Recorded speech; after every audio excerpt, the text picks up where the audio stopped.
Okay, page 13 and 14 of descriptive statistics. We're working on cumulative frequency graphs, as you remember from the last page. Number 3, a botanist has measured heights of 60 seedlings and had presented her findings on the cumulative frequency graph below. Remember that on a cumulative frequency graph, the y-axis is frequency, just like it is on the histograms we've been looking at. And then across the x-axis, you have your data. In this case, it's height. As you notice, the direction of the graph is always increasing. The reason why it's always increasing is because it's a cumulative frequency graph. So as you go to the right, the number is always getting bigger and bigger because you're adding up the numbers. It's a cumulative frequency graph. So when you get to the far right, you've reached the last person or item counted. And so it's going to be at the highest point. Well, maybe it'll be easier to understand when we answer these questions. How many seedlings have heights of 5 centimeters or less? Okay, so height of 5 centimeters. Do we look at the x-axis or the y-axis? In this case, we're looking at height, so we need to look at the x-axis. 5 centimeter, that would be right there, right? 5 centimeters. Okay, we're looking at this side. And then when you hit the curve, then you start going to the left and you hit a corresponding frequency number, which is 10. So that kind of means 10 seedlings, the 10th seedling or 10 seedlings. So how many seedlings have heights of 5 centimeters or less? Well, that would be from here to here, right? That's 5 centimeters or less. So that would correspond to the 10th seedling down to the first seedling. So that would be 10 seedlings, okay? All right. What percentage of seedlings are taller than 8 centimeters? 8 centimeters. Okay, so 8 centimeters, we're again looking at the x-axis because we're looking at heights. 8 centimeters, we're going to follow it up to that point right there. They've conveniently marked a dot there for us. And that is about 43, the 43rd seedling. Okay, and it says what percent of seedlings are taller than 8 centimeters? So taller than 8 centimeters would be on this side, right, of the 8. So that means we're looking for seedlings on this side of the 40th seedling. The 40th seedling to the last seedling, which is the 60th one. From the 43rd seedling to the 60th seedling, that would be about, let me use the offline calculator, 60 minus 43 about. That gives me about 17 seedlings. So it's about 17 seedlings, maybe 18, divided by 60, which is the total number of seedlings, and that will give me a percentage. It'll give me about 28%. Okay, and if it was 18 instead, then that would be about 30%. So it's about 28 to 30%. Okay? Are taller than 8 centimeters. How do I know it's from the 43rd to the 60th? Because 8 centimeters and higher would be this side of the 8.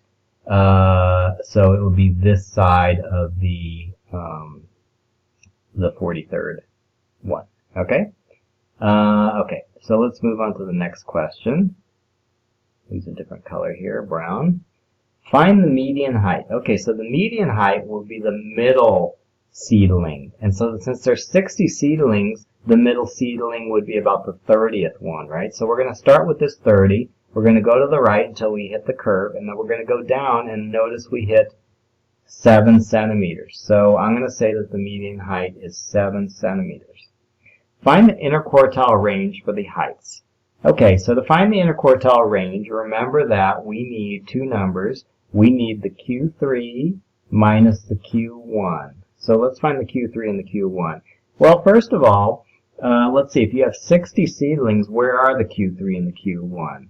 Well, remember the median is 30. Halfway between 0 and 30 would be 15, so that would be Q1. And then 45 would be Q3. So now we're going to find out what number corresponds to 15 and 33. So 15 corresponds to 6, okay? And Q3, 45, corresponds to about 8.5, maybe. Okay, so 8.5 minus 6 equals about 2.5. Okay, centimeters. Find the 90th percentile for the data and explain what your answer means. The 90th percentile. Okay, so the 90th percentile would be, assuming Q1 is 25th percentile, and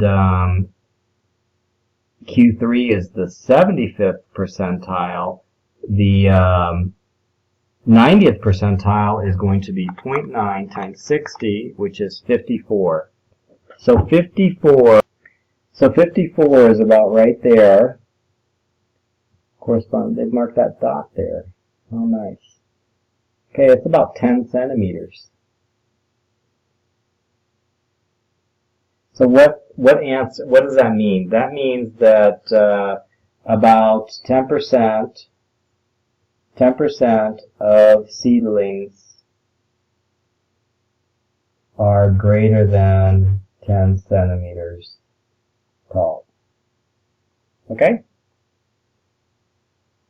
That would be the 54th seedling to the 60th seedling, which would be the 10 centimeters to the 12 centimeters. The tallest one is 12 centimeters. Okay? Let's move on to number 5. The following cumulative frequency graph displays the performance of 80 competitors in a cross-country race. Find the lower quartile time. Find the median. Find the upper quartile. Find the interquartile range. Estimate the 40th percentile. Use the cumulative frequency curve to complete the following table. Okay, so let's start with find the lower quartile time. So the lower quartile would be the 25th percentile. The 25th percentile, to find that, I'm going to find, let's see, the maximum competitor is the 80th competitor. So I'm going to multiply that times 0.25 to get the 20th competitor. So the 20th competitor is the 25th percentile. And that person corresponds to a time of 27 minutes. Okay. Let's see, find the median. Find the median. So the median is going to be the 40th competitor, right? Out of 80 competitors, it will be the 40th competitor. And looks like it's going to be 29 minutes. Find the upper quartile. So the upper quartile is going to be the 75th percentile, which is going to be 60th competitor. That looks like it's about 31.2. Okay. Find the interquartile range. Okay, interquartile range, that's going to be pretty easy. It's just the 75th percentile minus the 25th percentile, which is going to be 2.2 minutes. Okay. Estimate the 40th percentile. So the 40th percentile is going to be 0.4 times 80, which is 32nd runner. The 32nd runner, which is the 40th percentile, is about right there, right? So it's about 28.2, let's say. I'm just eyeballing these numbers. Okay. Now let's move down to the bottom table. Use the cumulative frequency graph to complete the following table. Time, 21 to 24 minutes. So that would be 21 to 24. It would be up to here. Number of competitors from 21 to 24 minutes. That would be 5 competitors, right? 5. Okay, then 24 to 27 competitors. 24 to 27 competitors. 24 to 24 to 27 would be, it would be 20 competitors. 20. What about 27 to 30?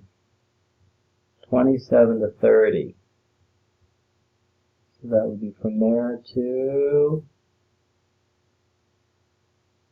that would be 50. 50. What about 30 to 33?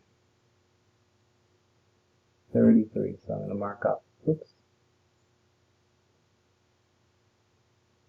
33 corresponds to 70.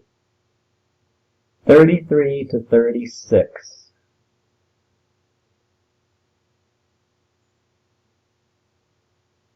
Well, that's everybody. That's 80.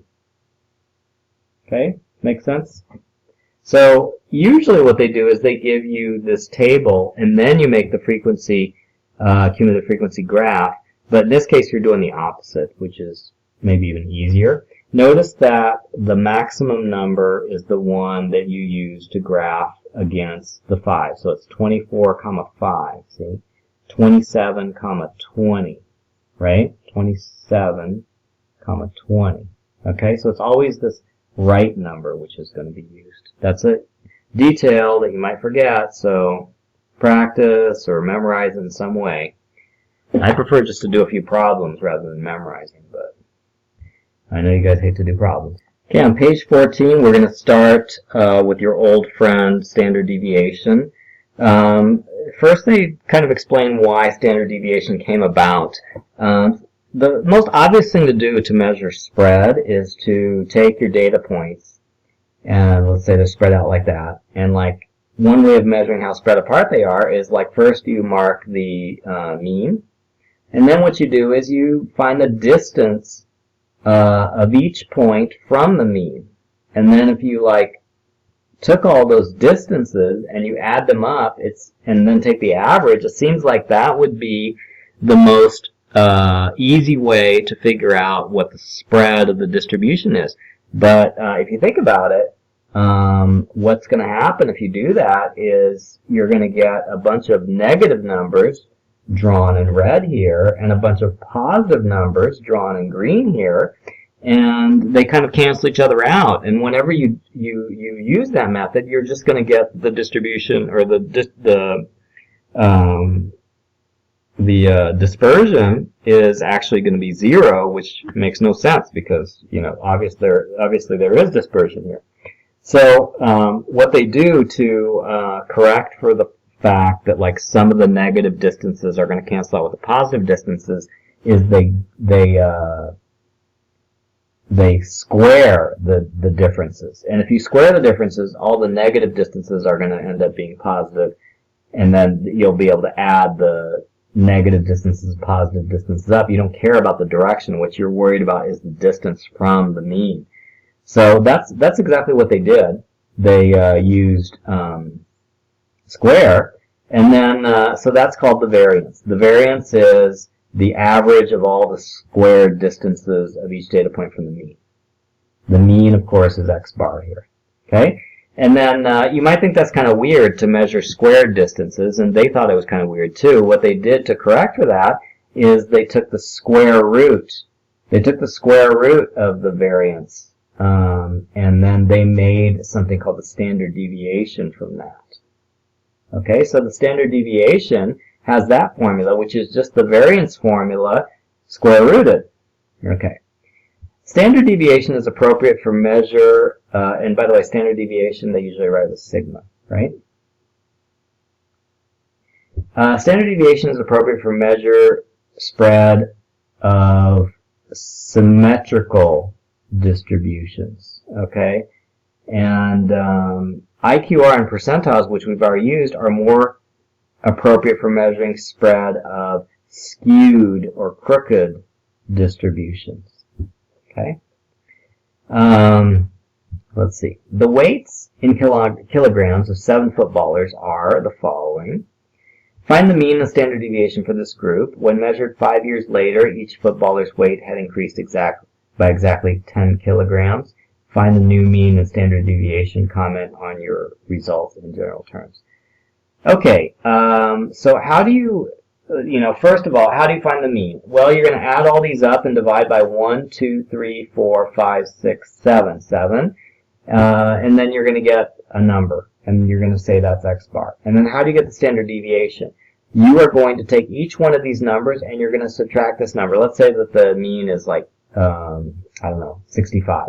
70 minus 65, 64 minus 65, 59 minus 65, right? Sometimes you're going to get negative numbers, but you're going to square each of the numbers and then you're going to average that, okay? I don't remember if the IB exam actually asks you to calculate that by hand. I kind of doubt it. So it's more important, I think, to learn how to do it on the calculator. So let's say we're going to use, in this case, we only have data. We don't have frequency, so we only need list 1. We don't need list 1 and 2. So I'm just going to type these in here, and then we're going to find the mean and the standard deviation all in one shot. So I'm going to pause while I do that. Okay, I just typed in those numbers there. Now I'm going to do the second step, which is stat calc 1 var stats. Why is it 1 var stats? Because we only have one variable. And I'm going to say I want list 1. No frequency list, because I only put in one list, not two. The second list sometimes is. Okay, so the mean turns out to be 69. So I had guessed 65. So, and then the standard deviation, sigma x, is equal to 6.05. Okay? And you see I got that from here, 6.05. Sigma x equals 6.05.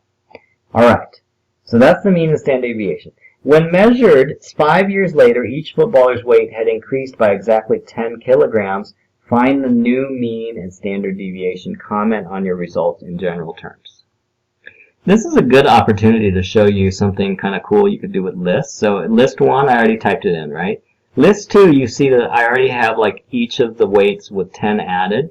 I didn't type that in. I went up here to list 2, and then I typed in a formula, which is second list 1 plus 10, and I typed that in for the formula for list 2, and then it gave me added 10 to each one. Cool, huh? And now, if you can't reason through it, you could just do this, and we're going to have a surprise here, if you don't already know the answer. So 1 var stats, and this time instead of list 1, I'm going to do list 2, because list 2 is the same list, except I've added 10 kilograms to each person, because when you get old, you gain 10 kilograms. So x bar is now 79 instead of 69, and the standard deviation is now 6.05. Wait a second. So you mean that even though everybody gained all that weight, the mean has changed by 10 kilograms, but the standard deviation is the same? Yeah, because think of it this way. It's like if you have a bunch of people, normally distributed, and they're centered at 69.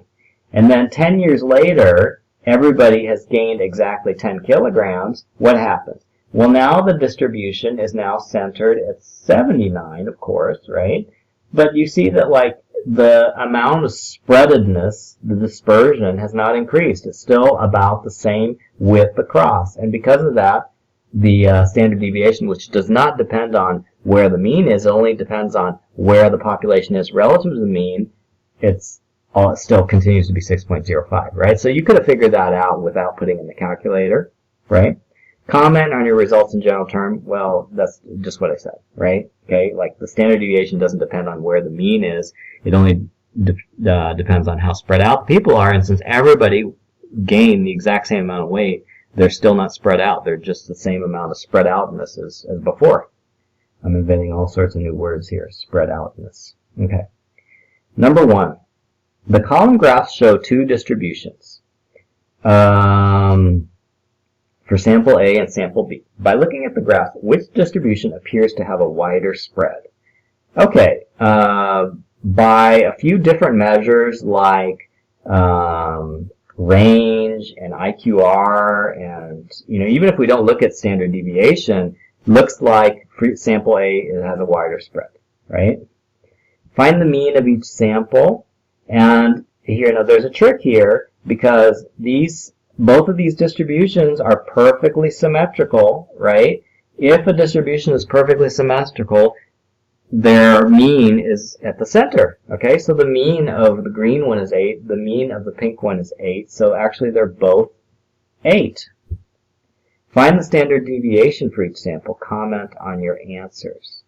Okay, so now we need to actually type this in the calculator. Okay, so how do we do that? Well, we need to figure out the frequencies for each one of these. So, like for this one, the frequency is 5, 4, 3, 2, 1, and the frequency here is 2, 6, 9. So I'm going to type all these into the calculator, and then I'm going to find the standard deviation. Okay, I just typed my sample A into L3, L4, and in L3 I put the x-axis data, 4, 5, 6, 7, 8, 9, 10, 11, 12. In the L4 I put the frequency data, which is 1, 2, 3, 4, 5, 4, 3, 2, 1.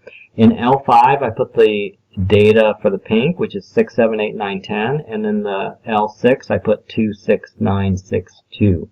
Now I can figure out the mean and the standard deviation for each one by doing one var stats, and even though I have two columns, it's still one var stats because the second column is not data, it's frequency, right? So first I'm going to do the green data. So the green data, as we guessed, has a mean of 8, but now we know that the standard deviation is 2. And this would have been one you could have done by hand too, but this is one of those times when math studies is right. When are you ever going to do standard deviation by hand except on your investigation, so your exploration? And then now we're going to do it for L5 and L6.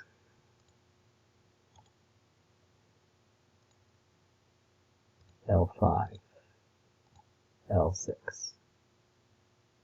Oops, not 2 var stats, 1 var stats. 1 var stats. L5 and L6. Calculate. So, as we know, the mean is 8, and now the standard deviation for this one we know is 1.05. The standard deviation for this one is 1.05. Okay. Yeah, so we were expecting sample A to have a wider spread, and that has proven to be true for standard deviation also. The other measures of spread for the two samples are given alongside. In what way does the standard deviation give a better description of how the data is distributed? Okay, so standard deviation we just found out was 2 for the first one and 1.05 for the second one. So why is it that the 2 and 1.05 may be more descriptive of the data distribution? Well, if you look at like range and IQR, they kind of are similar, right? But the thing with standard deviation is standard deviation takes into account like all the data, whereas like IQR only takes into account the middle 50%, and the range only takes into account the minimum and the maximum. So the range doesn't tell you that there's like kind of a clump in the middle. Like, do you see how both of this data that's like more clumpy in the middle, there's more data in the middle. And maybe the combination of range and IQR tells you that, but standard deviation kind of tells you that by itself. So that's my opinion. Okay, that's it for this page.